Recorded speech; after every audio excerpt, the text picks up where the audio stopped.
welcome to today's video. I feel like I need a disclaimer in front of this one. This is a very chaotic make, and although I think it's entertaining to watch myself unravel, you may not. This was my first time making historical breeches. It was also my first time following a reconstructing history pattern. I make several mistakes throughout this video, but if you're in the same boat as me and trying to follow this pattern, I will try my best to explain how to do it properly by the end of the video. But I'll get more into that later. For now, let's focus on what I'm copying. I'm making the purple suit worn by Blackbeard in the show Our Flag Main Staff. But I thought it would be more fun to make it more historically accurate. Spoiler warning, it did not. The rules are as follows. I'll be using historical patterns and techniques to get the right silhouette, but use the same fabrics and decorations as the show where I'm able to find it and afford it. The breeches worn in the show are closer to the later part of the 18th century than the earlier one, which is the golden age of piracy. It just looks way better. Early 18th century breeches are baggy but fitted at the knees, making them unattractive to our modern sensitive eyes. And since they're also wearing shorter waistcoats in the show, the breeches have to look good. The ones we are copying are made out of silk satin and it's buttoned with metal buttons at the side. I forgot about those buttons by the end. When buying fabrics, I chose the ones that were the closest match. That led me to this beautiful silk satin. This is the same silk as I used for my shirt and it is not a good alternative for breeches. I started off interfacing my fabric with iron-on interfacing. This helped a lot when it came to cutting it out. I didn't have enough interfacing for all of the pieces at the time, but I later learned that if the interfacing was pieced, it created visible lines in the fabric, so don't do that. The breeches were lined in a more helpful fabric. I'm going to cut out the lining, and for that I'm going to use a very fine linen. I didn't end up using this white one, but a heavier natural linen because I needed all the help I could get. Then I chose a fun fabric to use for my pockets. For some reason there was an iron-shaped hole in this pattern piece.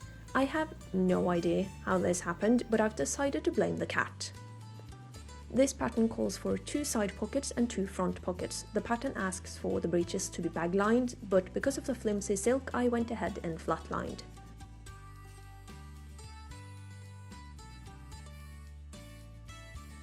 After cutting out the lining, I stitched the silk to the lining.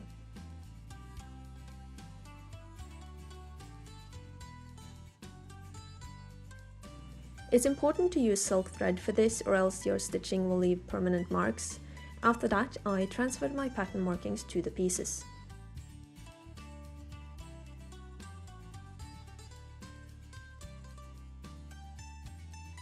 Alright, so I've finally finished the prepping for my pattern pieces, and now I'm going to start on the pattern itself and start assembly. So I'm following this pattern. This was part of the Gentleman 1700s package from Reconstructing History, and these are the Fly-Front Breeches. A bit lacking in instructions. It starts off with a couple of pages describing the extant garments, and then it goes on to show you how to lay out your pattern. And then we have 2 pages of instructions. First page, pockets. All patterns have suggestions of how much fabric you should buy. Here it told me to buy 2 yards of the fashion fabric and the lining fabric. I needed 1 or 1.5. Make a mock-up before you buy your fancy fabric. And then it goes on to say, constructing breeches is probably the hardest fitting job that you will ever have to do. It is strongly recommended that you cut a pair out of scrap fabric and try them on for size before you cut your good fabric. Okay, I haven't done that.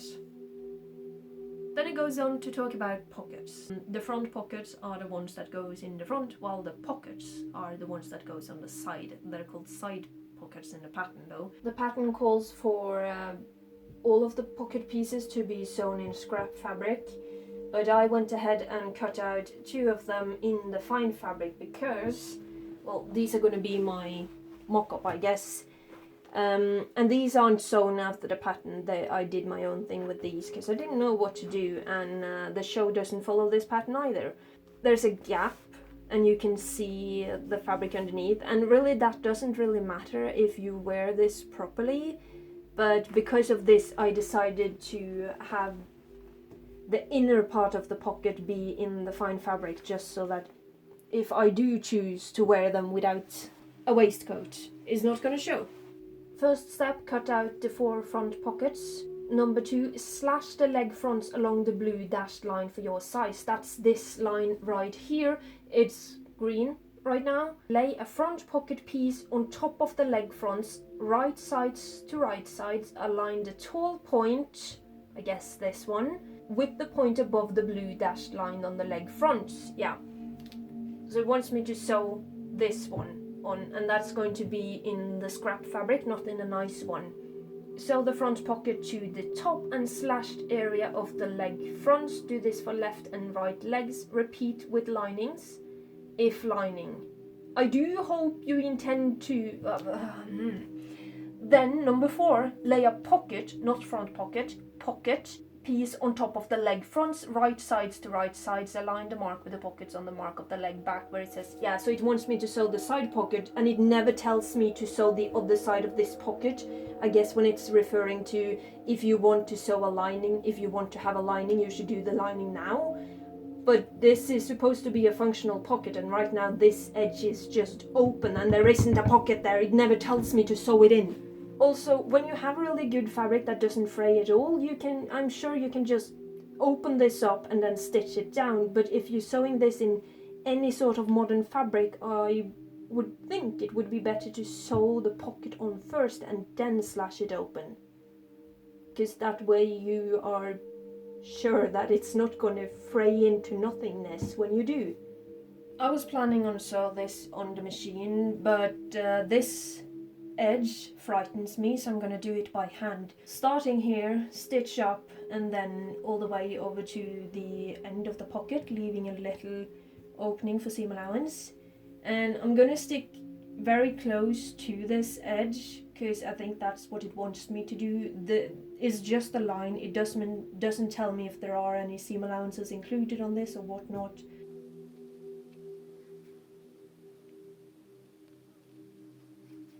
I have now sewn the pocket along the slashed line and on the top, which is what the pattern tells me to do in step 3.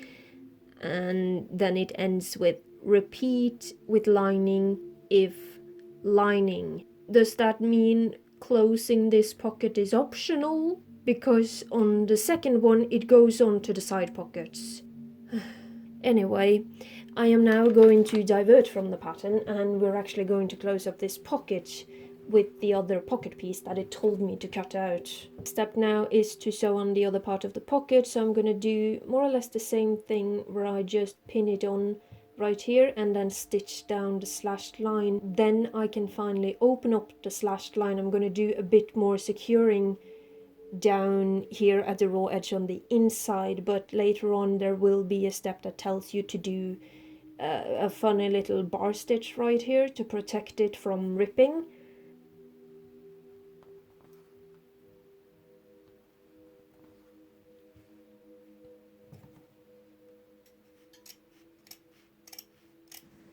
Yeah, so this is wrong, and I'll get into this later.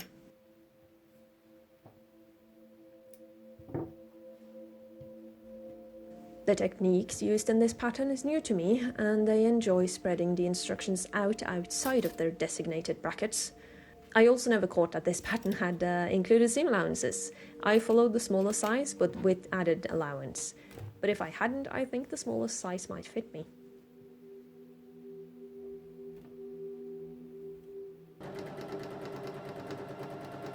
The side pockets were sewn according to the markings and tacked down with a prick stitch. Then I sewed a prick stitch around the front pocket to keep everything in place. At the end of the slash, the pattern asked for a button bar tack, which is made with a few stitches back and forth covered with a buttonhole stitch.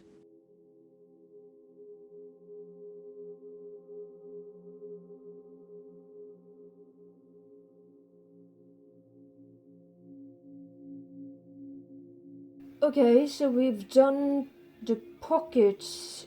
Now it tells us to sew up the fronts and do the same on the back piece, and then we're going to start on the side seam. I am very confused, because this is a Fly-Front open pair of breeches. I'm not supposed to sew up the front. Okay, so what it actually says, there's a picture of the two fronts being sewn together. I think what it's trying to show is you sewing up the sides and the inner legs. But on the legs it says, cut out 2 back and 2 front pattern pieces. If lining, cut 2 backs and 2 fronts out of your lining material as well. Seam the backs together along the centre back seam. Stop where it says open to mark and leave that gap open. 3. Lay the backs open flat and lay the fronts on top of them, right sides to right sides. The straight edge of the fronts should align with the straight edge of the backs. Sew the fronts and the backs along the inseam and outseam. Stop where it says open to mark. It has still not told me to sew up the front, but it tells me to treat it as if it is. Yeah, skip over the pocketed area. Not pictured in the illustration here. Then, if lining, sew the lining together in the same manner. Turn it right side out and stuff the lining legs inside the outer material legs. Make sure everything lays flat. 5. Align the front pockets of the outer material leg fronts to the front pockets attached to the lining leg fronts. Okay, so this is where it tells me to actually stitch up these pockets in the leg paragraph and not in the pocket paragraph. Then step 7, reinforce the bottom of the pocket slash on the leg fronts and the side seams with a button bar tack. As illustrated right here. Not a very good one, but it's illustrated at least. After they've sewn up the pants, that's when they decided to insert pockets. That's stupid. I guess that it wants me to sew the fly, but why does it want me to do that once the pants are already sewn up? And then it starts messing with the facing, which is a confusing piece which I refuse to use. And then it goes on to the waistband. Okay, let's wait with the front for now. I'm gonna finish up the back and insert the pockets in those.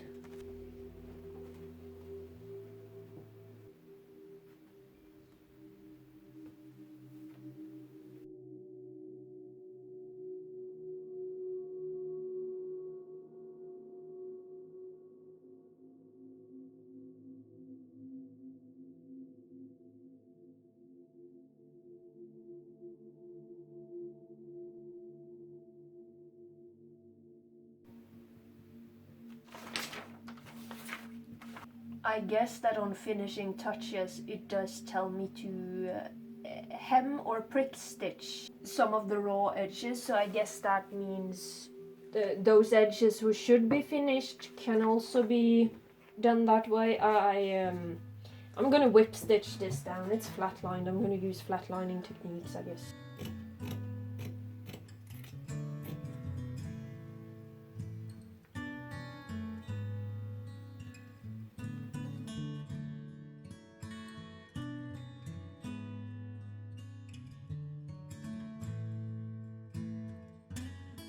So I've pinned it up. I'm going to sew this little bit at the top and then this bit right here, which is the side seam, and then around the pocket. On the illustration that looks like it's like an inch at best, but on the actual pattern it's more than halfway up the leg. The pocket sticks out underneath this gap. Like your pocket will actually be visible in this gap. I know that you're supposed to like stitch it to, I don't know, is it the back you have these pockets? I don't think the pattern actually tells you where your pocket is supposed to be.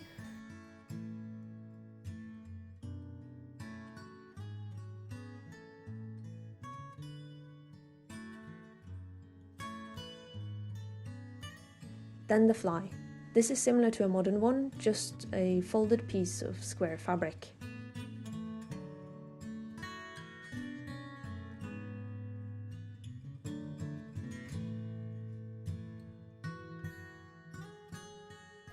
Turn under the outer material seam allowance of the left front and stitch the seam allowances of the fly to the slanted area of the left leg front. This is the slanted area. But which left? Is it the left when I'm looking at it or the left when I'm wearing it? On the illustration it's the left that's on the table.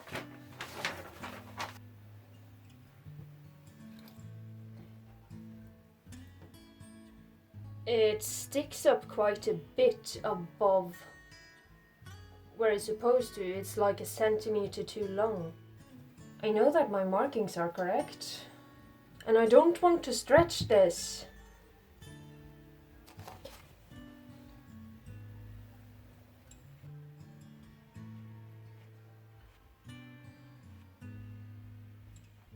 I removed the stay stitching because now I can actually take this lining off the silk, and I'm going to do what the pattern tells me to do and secure the seam allowances of the fly sandwiched in between the lining and the outer material.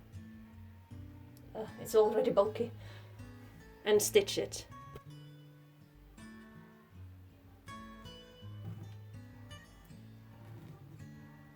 That's why I wanted to sew with linen.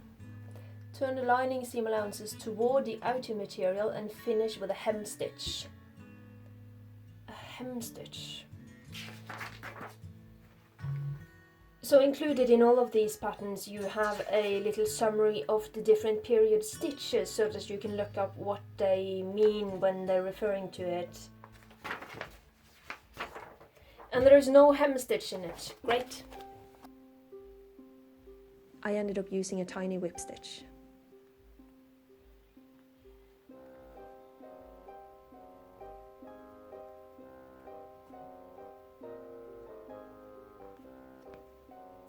The next step is then sew the facing piece to each leg fronts on the side of the slash at doesn't attach to the front pocket. Turn the raw edges under and stitch down to the lining pocket. Now this thing, the facings, which I have cut out, I've just been very confused by these the whole time because I didn't understand them, but I think I do now because I have not yet been told to sew the front pockets to this part of the slash. They've just never told me to do that. They've told me to sew this one to the top and to the side and then to do the same on the lining. So if I follow the pattern with the lining at this point, I should have this one be open on both the fashion fabric and on the lining fabric. So I should have just a gap all the way through the pants. I knew when I cut these out that I wouldn't use them just because they've been confusing, but that's because of that. Sew a facing piece to the slash. Turn the lining seam allowances toward the outer material and finish with a hem stitch. I still don't understand how to attach it, but I know where it goes now. Is that just... Oh, this is so annoying. Why don't I understand this? And when I've been trying to look up other people making this, they don't have this facing bit. And most patterns I've seen people follow don't even have the side pockets. They've been optional, so no one's made them. If there is anyone watching this video that actually understands how to do it and to explain it properly, I would very much like to know it. Please tell me what this stupid facing is for. Now we're starting on the waist, and it says, make a large running stitch 1/2 inch from the top edge of the breeches back. Do this for the left and the right sides. Pull these threads together the waist to fit the waistbands. It says where it wants me to have it, but it doesn't actually tell me how wide the running stitch is. Make a large running stitch, yeah, I get that, but I think I'm just gonna try it on the sewing machine. At least that way I'm gonna get very even gathers. And there we have a large running stitch sewn with silk threads so that it doesn't leave a lot of marks in my fabric. Let's see if this was large enough. And then I'm going to pull at the under threads.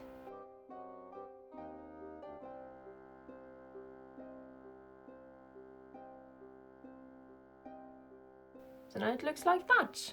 And now I'm going to fit the lining onto it, but I think I need to prep the lining a bit first. It does in fact not tell me to do anything with the waistbands beside cutting them out. The wide part goes to the front and the narrow one is for the back. There is no markings on where the side seam is supposed to be here, so I'm thinking 50-50. You're going to sew it from the center front to the center back.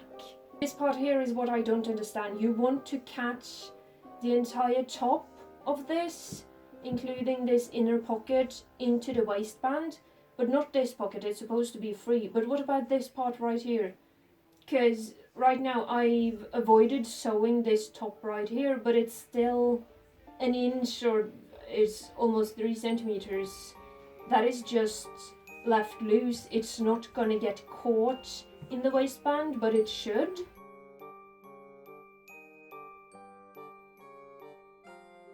The waistband was basted and stitched on. I folded the side pocket to the back and secured it to the seam.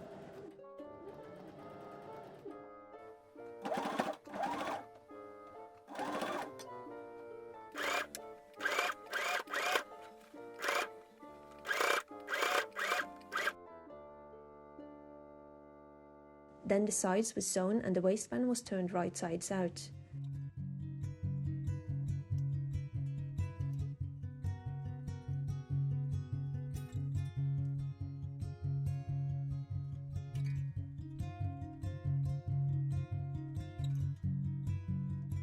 The little front was sewn to the waistband by hand. I didn't see this working by machine. And the back was sewn down with a whip stitch. I've been trying to look through and see if it ever tells me what to do with this edge right here, but it doesn't. It mentions that you should put all raw edges into the waistband. I'm not putting this into the waistband, so I'm just going to finish it up, and I want to do the same as on the other side.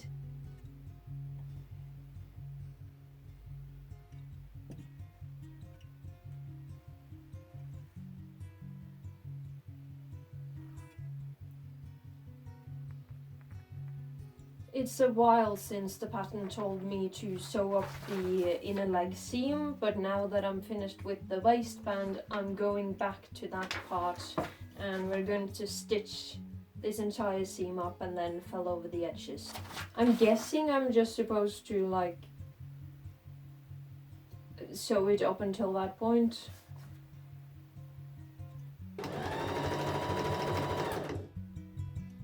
I fell down all of the raw edges, including the side split and bottom.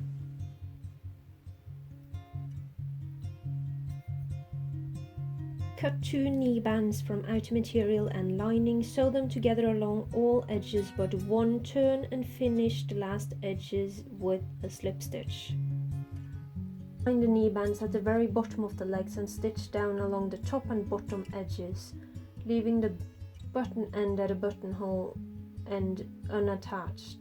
Yeah, so they haven't told me which way is up and which way is down, which is a reoccurring thing with their patterns. I'm gonna assume that this little bump up is the up, so that it's gonna slope down.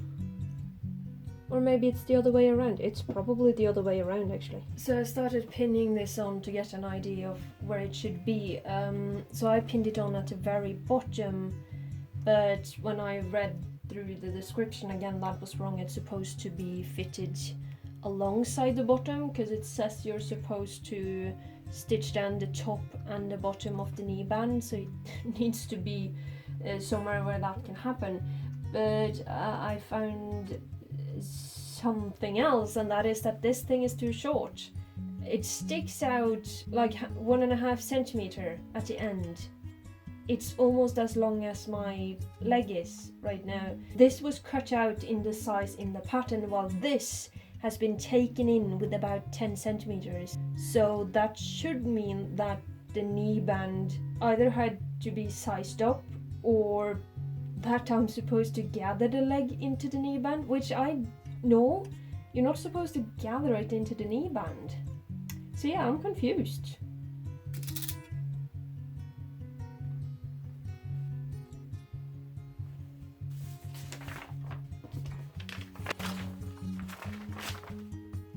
So this is what it's telling me to do. On all of the pictures, it's supposed to dangle off the end a lot more than what it's doing. This is supposed to be the end with the button on it, and this is supposed to be the end with the buttonhole. I don't like this. I don't like it and I don't understand it.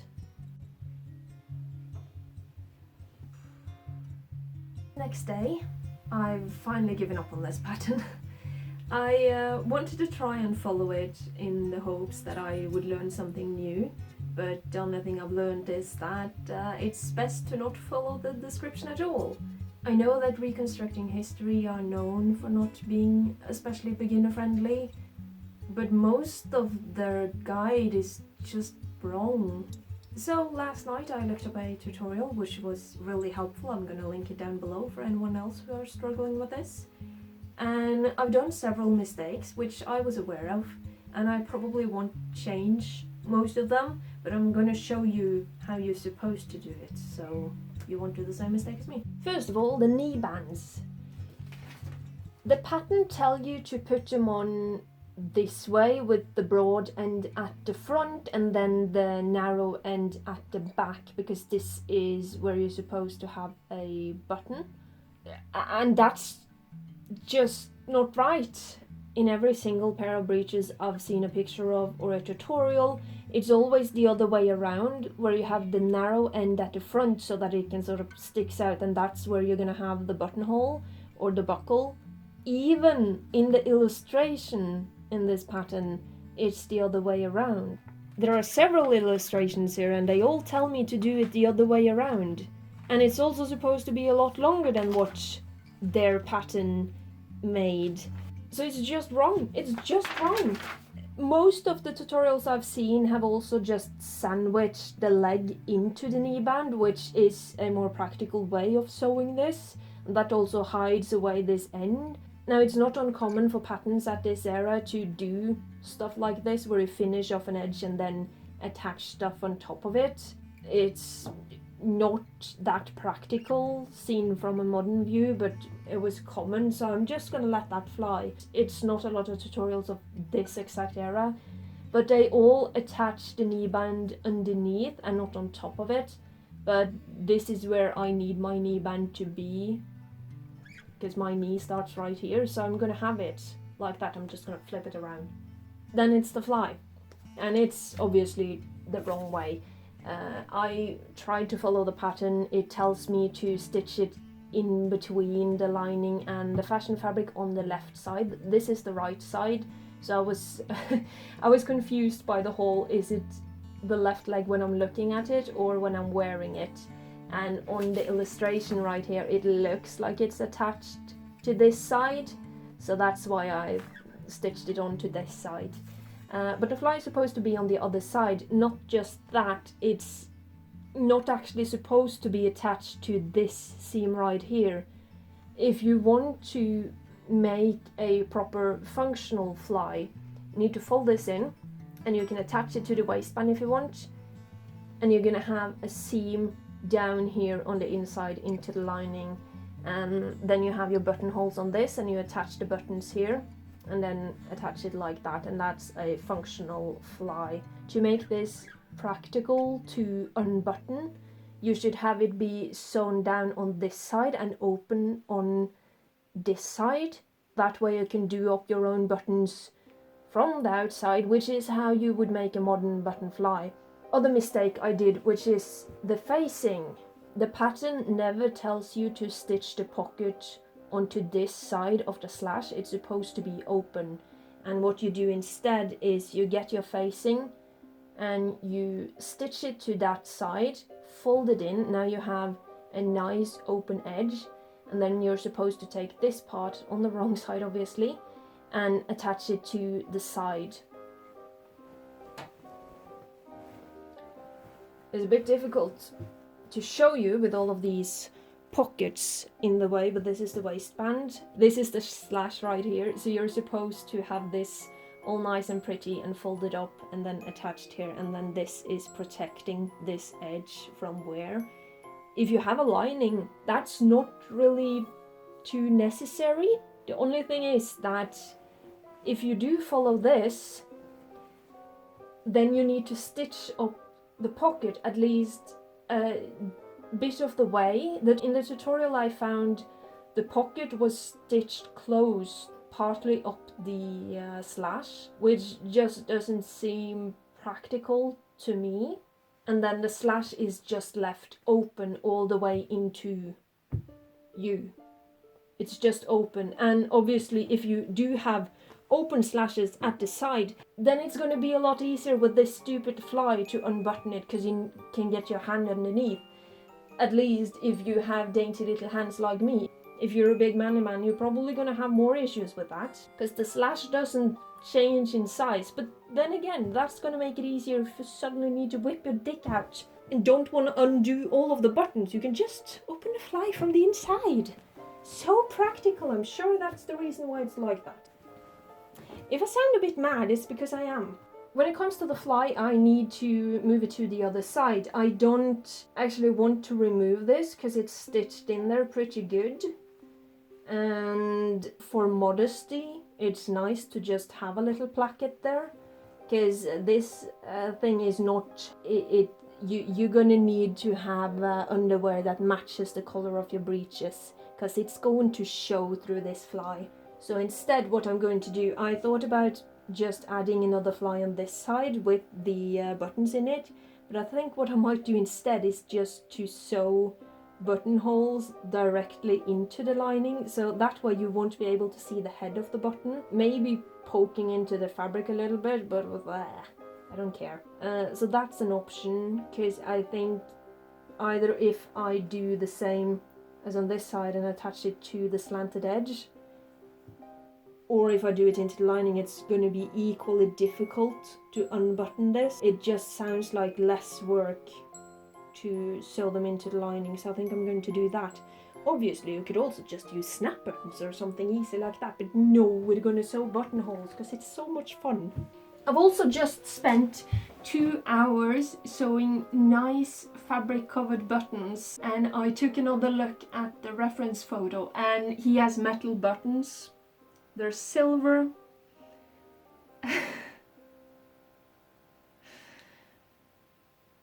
So I think that since the silver won't actually match the gold embroidery that comes later on, I think I'm just going to keep these. They are really nice looking, but I could also save them for the waistcoat.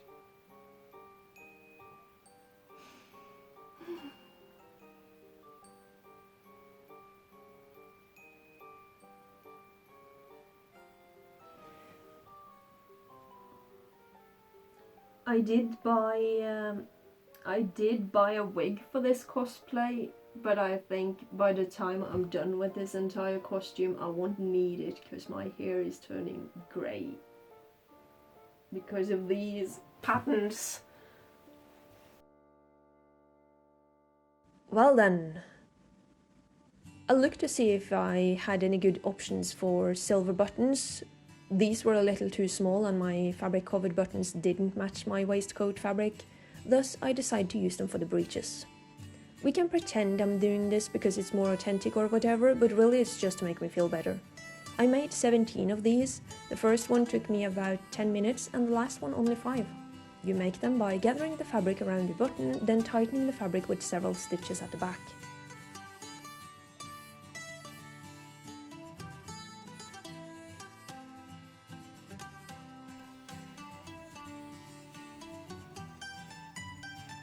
The knee band was sewn up with prick stitches. Then I wanted to use buckles instead of buttons because it's more piratey. I didn't like the old rusty ones I had and decided to make my own. For this I added a safety pin to a shoe buckle and it worked surprisingly well.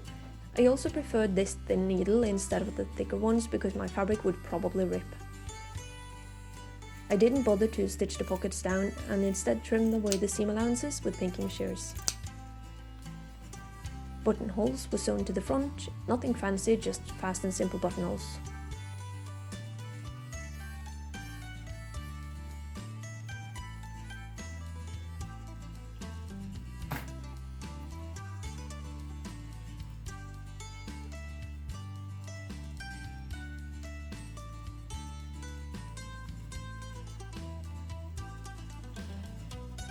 Goodness sake.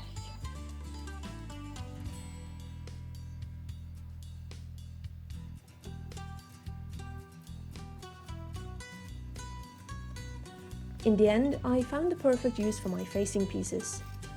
I know I messed up the sizing, but there still wasn't a reason for why these knee bands are so short.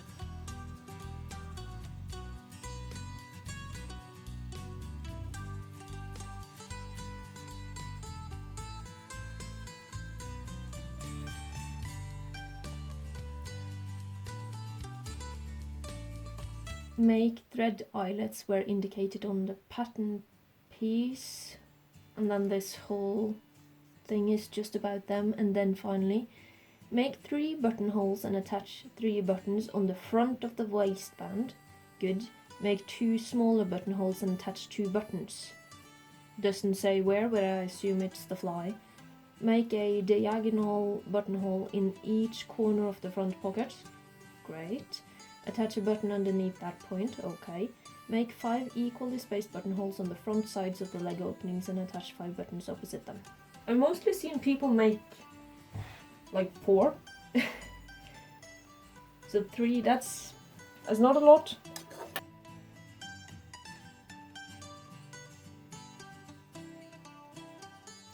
Am I about to do something very stupid? Quite possibly.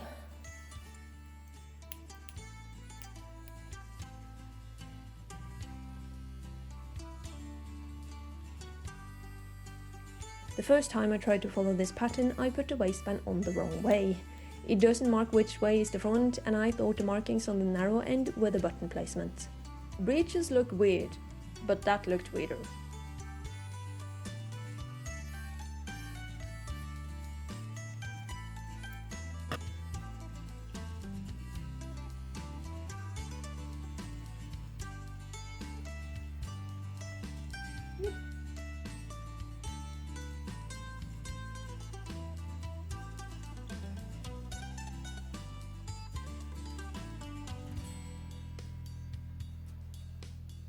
I did learn a lot while making these, like how much I dislike reconstructing history patterns, but also how to make proper fabric covered buttons, which is nice.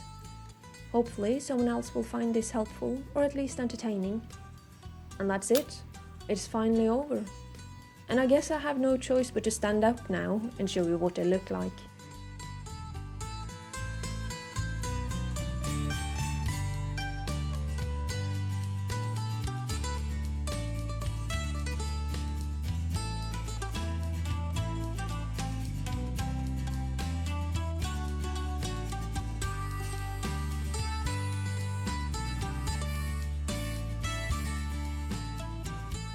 And just to give you an example of how big these pockets are.